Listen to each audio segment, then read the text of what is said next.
bukan hadis, bukan ayat, tapi kaidah usul fikih. Artinya ini sebuah kaidah yang disepakati oleh para ulama. Ada satu kaidah, al-aslu fil ibadati at-tahrim.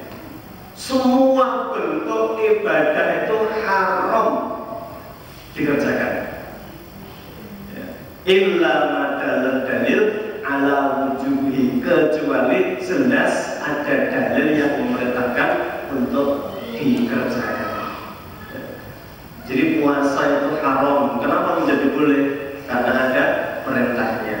Jadi kalau puasa yang tidak ada perintahnya, hukumnya haram dikerjakan. Nah, ini juga untuk farraqa bainal 'adah wal ibadah, untuk membedakan Islam antara adat istiadat dengan ibadah. Maka hukum kedua, wal aslu fil mu'amalati al-ibadah, hukum hubungan antar manusia, sosial muamalah al-ibahah, tidak ada larangannya dalam Islam tanpa dalil pun. Illa madalla dalil ala tahrimihi, kecuali muamalah itu sudah menabrak syar'i. Bisnis itu boleh, tapi ketika mengandung unsur riba sehingga diharamkan oleh Allah Subhanahu wa taala. Jadi kaidah baku. Al-aslu fil ibadati at-tahrim wal aslu fil muamalati al-ibahah. Farraqa bainal ibadah wal 'adah. Wa ma arsalnaka illa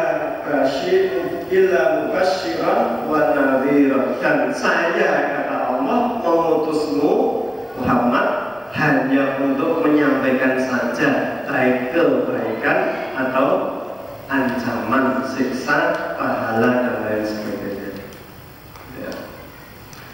Rasulullah itu menyebutkan satu hal yang paling susah itu berdakwah qaulul haqqi inda sultanin jahir.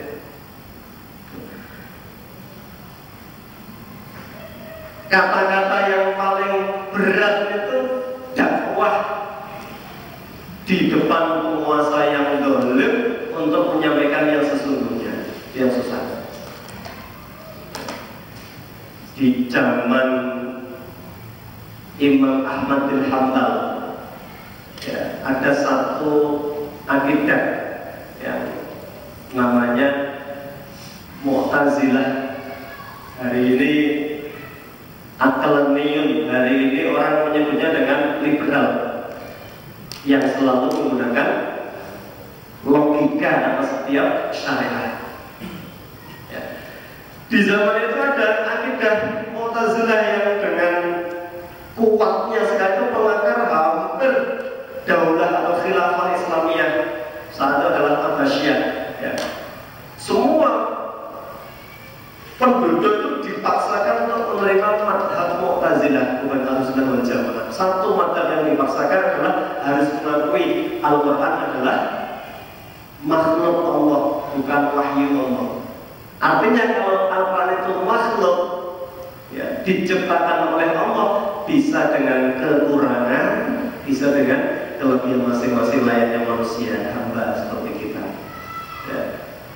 Jadi Al-Quran itu bukan wahyu, tapi makhluk.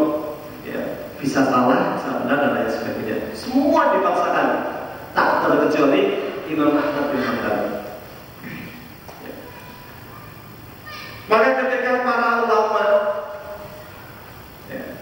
dipaksa, maka ada satu kaidah dari dalam Islam, orang tidak dikatakan salah, orang diampuni setiap kesalahannya.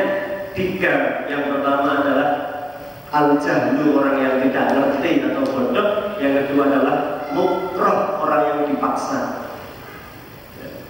Pernah sahabat Ammar bin Yasir itu ketika disiksa oleh penguasa, saat itu ada Abu Jahal, ada Umayyah bin Khalaf, bapaknya kuat, disiksa sampai mati, ibunya kuat, Sumayyah itu orang yang mati syahid pertama kali di Islam, ya. Sumayyah itu ibunya Ammar bin Yasir. Ya. Ketika giliran Ammar disiksa, justru Ammar itu tidak kuat. Ya. Disuruh murtad itu, ya. Ya. Kamu kalau tidak mengakui, menarik kembali ucapanmu, ya, katakan Muhammad bukan Nabi, ya. Katakan Muhammad itu sesat, ya. Katakan, ya, Tuhan itu banyak, tidak satu, dan lain sebagainya. Ammar itu nggak kuat dan mengucapkan kata-kata itu. Dilepas saja oleh orang-orang kafir, nggak disiksa lagi. Dan beliau besar sekali, saya itu masih muslim apa tidak? Kalau sudah ngomong yang neko-neko, misalnya hari ini dipaksa, misalnya ya, di depan siksaan, ya, suruh menggambar karikatur Rasulullah, gitu ya, dengan bom, dengan ayam jantan dan sebagainya, sudah. Kalau itu muslim dipaksa atau di bawah ancaman yang kuat, itu namanya mukrah. Ammar itu pernah dalam kondisi itu datang menghadap kepada Rasulullah, ya Rasulullah, saya ditangkap, saya disiksa, saya dipaksa untuk mencela Anda, mencela Allah, dan saya kerjakan. Saya masih muslim apa tidak, ya Rasulullah? Ya. Bertanya, ya. Rasulullah bertanya, hati kecilmu bagaimana ketika mengatakan itu? Ya. Ya. Saya masih mantap dengan keimanan saya. Ya. Kata Rasulullah, fa'al. Kalau besok kamu disiksa lagi, silakan berbuat seperti yang sudah kamu kerjakan. Dalam kondisi terpaksa atau dipaksa tadi, ya, dengan tujuan yang siksaan yang sangat berat, boleh mengambil keringanan. Ya, ini dibolehkan. Ya. Mubasyiran wa nadhiran. Nah, Imam Ahmad pernah disiksa dengan berat sekali. Ya, beliau tetap tidak mau mengucapkan Al-Quran bukan wahyu Allah. Ya, sampai beliau cuma satu doanya. Ketika itu disiksa, ya, sampai dalam sebuah riwayat salatnya miring. Jadi Muhammad itu pernah sebuah riwayat salatnya sambil miring. Itu bukan karena digawe-gawe, karena memang rusuknya itu saking sakitnya disiksa oleh khalifah saat itu serta orang-orang yang memaksanya. Jadi bukan karena madhabnya beliau, bukan karena fisik beliau yang sakit saat itu, ya. Ketika ulama-ulama yang lain itu mengambil rusuh keringanan, ya, Imam Ahmad gak pernah mencela. Ya. Jadi ada ulama-ulama di masa beliau ditangkap semua, gak ada yang ditangkap. Ya. Kalau di zaman Orde Baru, semua ulama yang tidak mau mengakui Pancasila itu asas tunggal harus kena hukum undang-undang subversif namanya, ya. Berbagai penjara belum tanpa proses dan lain sebagainya terjadi, ya. Terjadi, ya. Semua kecuali yang berani mengatakan, ya, Pancasila adalah asas tunggal hari itu, ya. Bagi yang baca sejarah, ya, ngerti pemaksaan seperti itu, ya. Orde Baru sama. Imam Ahmad juga disiksa dengan siksaan yang kuat sekali, ya. Ketika beliau diberitahu, kok tidak ngambil rukhsah saja, mau pura-pura saja mengatakan Al-Quran itu bukan wahyu, biar tidak disiksa seperti ini, ya. Karena zaman beliau ulama-ulama yang tenar banyak yang mengambil namanya tauriyah. Dalam Islam itu ada taqiyah. Taqiyah itu bohong, ya, tapi tidak dibenarkan dalam Islam. Taqiyah jadi seperti Syiah punya akidah namanya taqiyah, ya, menampakkan diri sesuai dengan Islam tapi hatinya benci dengan Islam, Syiah.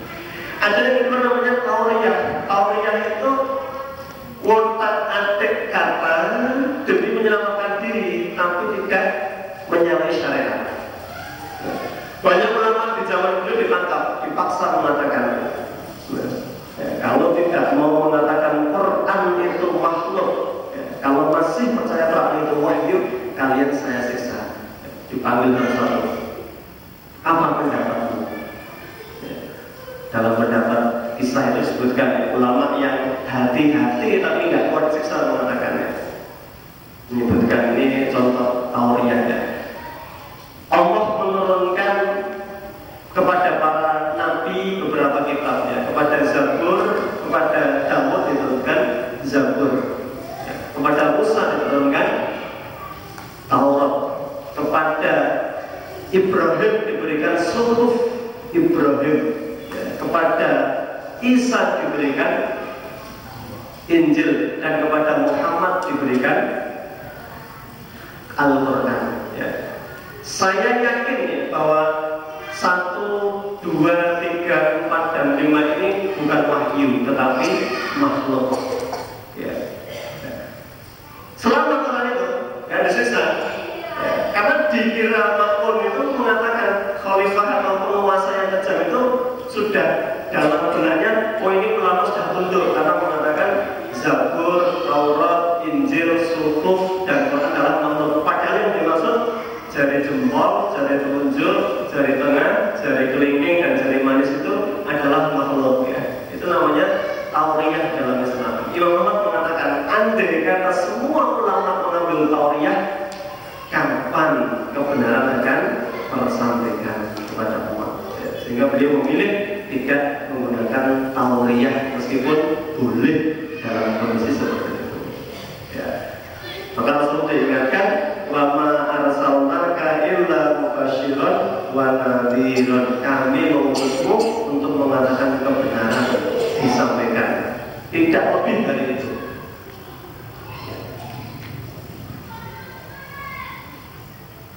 Ada salah seorang ustaz di Solo ya, dulu sekali ketika peresmian bank syariat mandiri ya, pilihan fungsi pengajian bagus syariat mandiri berikan pengajian ketika pembukaan. Ketika sesi tanya jawab itu Ustaz diminta pendapatnya ya, bagaimana hukum bekerja di bank dan jadi di bank syariah mandiri atau ada beliau, ada direktur bank mandiri syariah di sampingnya dengan bahasa sederhana, guyon ya, tapi itu prinsip ya. Kalau saya yang dimintai pendapat ya, kalau pendapat saya ya, kalau saya suruh milih jadi direktur bank syariah mandiri, saya lebih baik jadi tukang beca misalnya. Padahal di samping persis direktur bank syariah mandiri Solo saat itu. Artinya beliau tidak mengatakan tidak boleh, haram dan lain sebagainya. Artinya beliau lebih nyaman berhati-hati, tidak menjauhi harta yang riba. Karena riba itu tadi dosa minim aja kata Rasulullah, wa inna min akbar riba. Riba yang paling enteng itu maksiatnya di hadapan Allah lebih berat daripada kita memperkosa ibu kita. Ya, kita menzini ibu kita. Ya. Jadi jelas sekali ya, bahwa Quran datang untuk disampaikan. Orang tidak siap menerima itu kadar keimanannya. Orang tidak siap meninggalkan itu kadar keimanannya. Tapi Rasul disampaikan, kamu tidak ada kewajiban lain kecuali menyampaikan saja ya, masalah umat mendengarkan atau tidak itu kemampuan mereka dan atas hidayah dari Allah Subhanahu wa Ta'ala ya, itu kembali kepada kemampuan kita untuk mengamalkan ilmu yang sudah kita dapatkan ya. Tapi Quran saya lagi sifatnya adalah Al-Qur'an, membedakan yang syubhat